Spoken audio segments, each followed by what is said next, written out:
Where are U.S. military installations and personnel located in Europe? Since the conclusion of World War II, U.S. troops have been present in and deployed across Europe.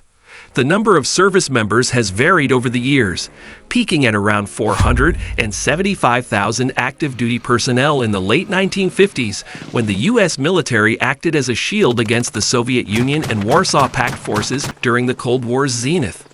Following the fall of the Soviet Union in 1991, this figure significantly decreased to the tens of thousands. As of early 2025, the United States had close to 84,000 service members stationed in Europe, as reported by the United States European Command, EUGCOM.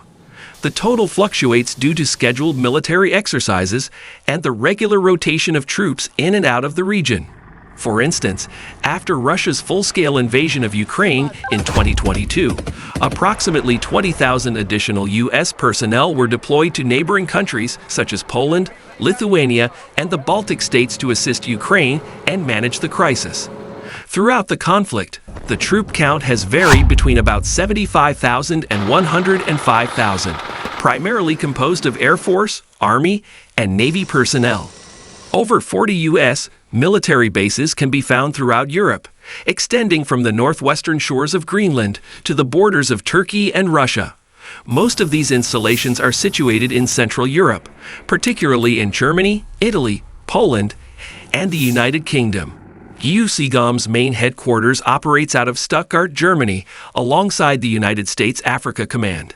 Many bases are also compatible with NATO operations, allowing U.S. forces to collaborate with allied nations and ensure alignment in processes, technologies, information sharing, and personnel.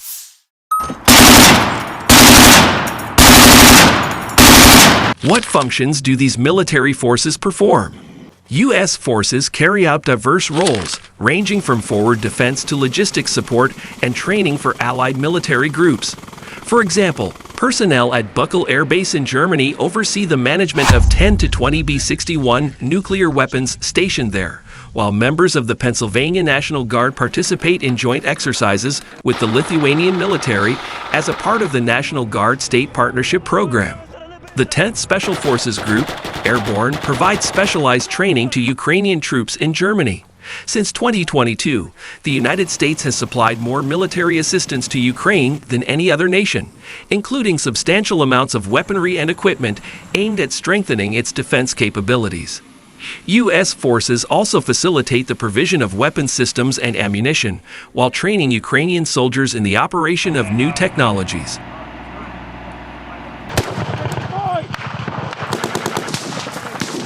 In general, the types of troops assigned to Europe include permanently stationed forces.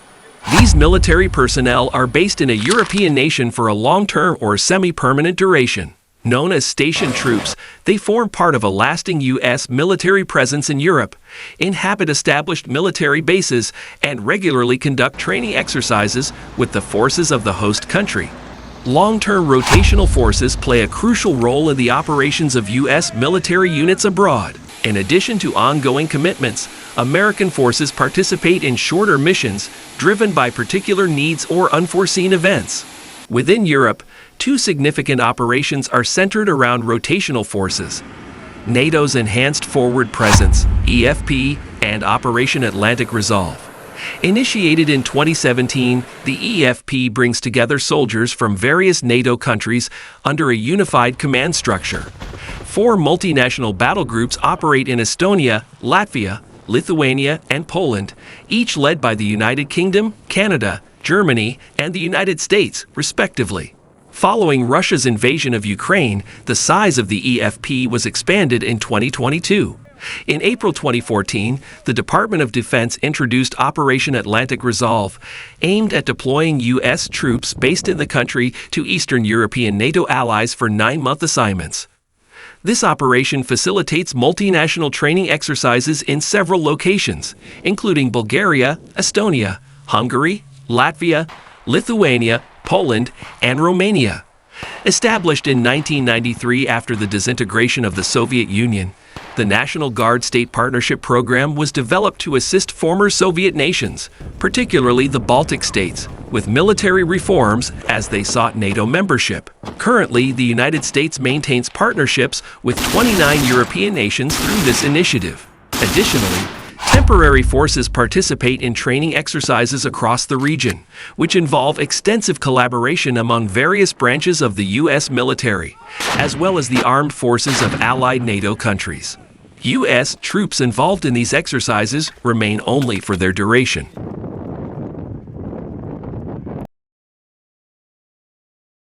Moreover, U.S. military personnel oversee the country's nuclear arsenal stationed in Europe. During the initial phase of the Cold War, the United States stationed troops in Europe and implemented a nuclear sharing arrangement with NATO. These strategic initiatives were designed to counter Soviet threats and to limit nuclear weapons proliferation among NATO partners. Under the terms of these agreements, the United States previously stationed nearly 7,000 nuclear weapons throughout Europe. At present, it is estimated that around 100 B-16 gravity bombs, which are tactical nuclear devices, are located in Belgium, Italy, the Netherlands, Germany, and Turkey. Any nation wishing to utilize these weapons must first obtain approval from the United States. Lithuania, Latvia. What changes might occur following a peace agreement regarding Ukraine? The results of the Trump administration's attempts to broker peace between Russia and Ukraine remain unclear. Key figures within that administration have frequently communicated their desire to reduce the U.S. military presence in Europe, shifting focus toward China in the Indo-Pacific region. During a recent press conference with Polish Deputy Prime Minister Władysław Kosiniak-Kamysz, U.S. Secretary of Defense Pete Hegseth cautioned that the American military commitment would not be indefinite, raising concerns among European allies about the future stability of the transatlantic alliance. Should a peace agreement materialize, analysts and European officials have expressed worries that Trump might pull out the 20,000 U.S. soldiers currently stationed in Eastern Europe since 2022. Trump has also indicated that he might contemplate a complete U.S. withdrawal from NATO. Nonetheless, on February 18, Trump stated that the unconditional removal of all U.S. forces from Europe should not be seen as a requirement for a peace deal concerning Ukraine, although this matter had yet to be addressed. If the Trump administration opts for a significant modification of America's security footprint in Europe, substantial disentanglement from decades of military integration would be necessary.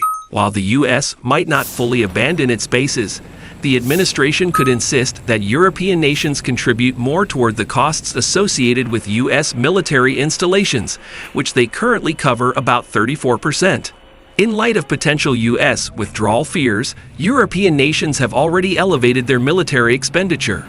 In a recent conversation, incoming German Chancellor Friedrich Merz expressed his intent to fortify European autonomy and achieve independence from U.S. influence as swiftly as possible. Some analysts argue that the withdrawal of U.S. troops could compromise the reliability of NATO's Article 5, which binds member nations to mutual defense in the event of an armed assault on one of them.